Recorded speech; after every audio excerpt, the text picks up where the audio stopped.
Sir. कल हम किसके बारे में चर्चा कर रहे थे? ईस्ट इंडिया कंपनी के बारे में। इसकी पूरी चर्चा हो गई। आज हम किसके बारे में करेंगे चर्चा? ताज का शासन।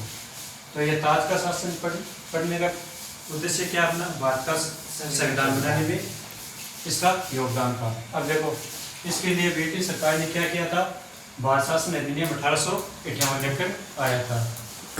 तो कल हम किसके बारे में चर्चा की थी? लास्ट का अधिनियम कौन सा था?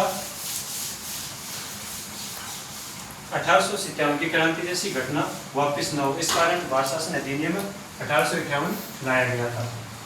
इसके बाद में ईस्ट इंडिया कंपनी का शासन समाप्त हो गया था और भारत शासन अधिनियम 1858 के अनुसार ही महारानी विक्टोरिया का घोषणा पत्र भी कहते हैं। इस अधिनियम को महारानी विक्टोरिया का घोषणा पत्र भी कहते हैं। अब देखो, आगे चलकर इस अधिनियम के अनुसार ही भारत शासन की व्यवस्था सीधे ब्रिटिश क्राउन के हाथों में चली गई। गवर्नर जनरल का नाम बदलकर क्या कर दिया गया? वाइसराय। और भारत का प्रथम वाइसराय कौन थे? Lord Canning. Lord Canning viceroy Bharat में ब्रिटिश क्राउन का प्रत्यक्ष प्रतिनिधि बन गया। इसके बाद में आगे चलकर भारत शासन अधिनियम 1858 के अंतर्गत ही भारत सचिव का गठन किया गया और भारत का प्रथम सचिव कौन थे? Lord Canning. इसके बाद भारत सचिव ब्रिटिश कैबिनेट का सदस्य होगा। भारत सचिव की सहायता के लिए 15 सदस्यों की भारत परिषद की स्थापना की गई और इसी अधिनियम, कौन सा अधिनियम? भारत शासन अधिनियम 1858 के अंतर्गत बीओसी और बीओडी फुल फॉर्म क्या होती है? Board of control, board of director, दोनों को समाप्त कर दिया गया।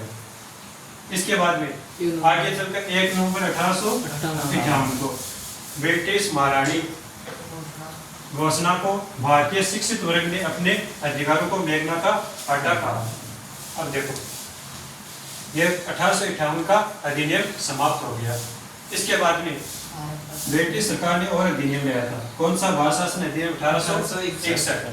इसमें क्या हुआ था कि लॉर्ड कैनिंग को विभागीय की प्रणाली की शुरुआत की गई। लॉर्ड कैनिंग क्या था? भारत का प्रथम वाइसराय।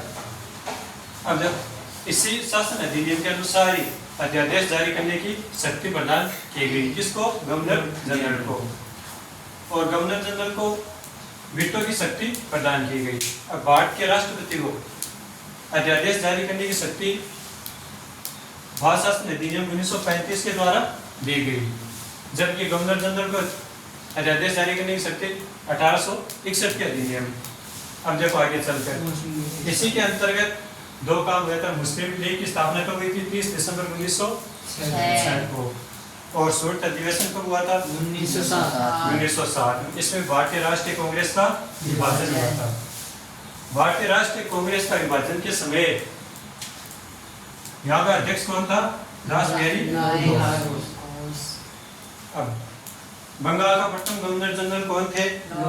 Lord Hastings. और भारत का प्रथम governor general Lord William Bentinck. भारत का प्रथम वाइसराय लॉर्ड कैनिंग और भारत का प्रथम सचिव लॉर्ड स्टैनली। चलो ठीक है, हम अगले दिन चर्चा करेंगे।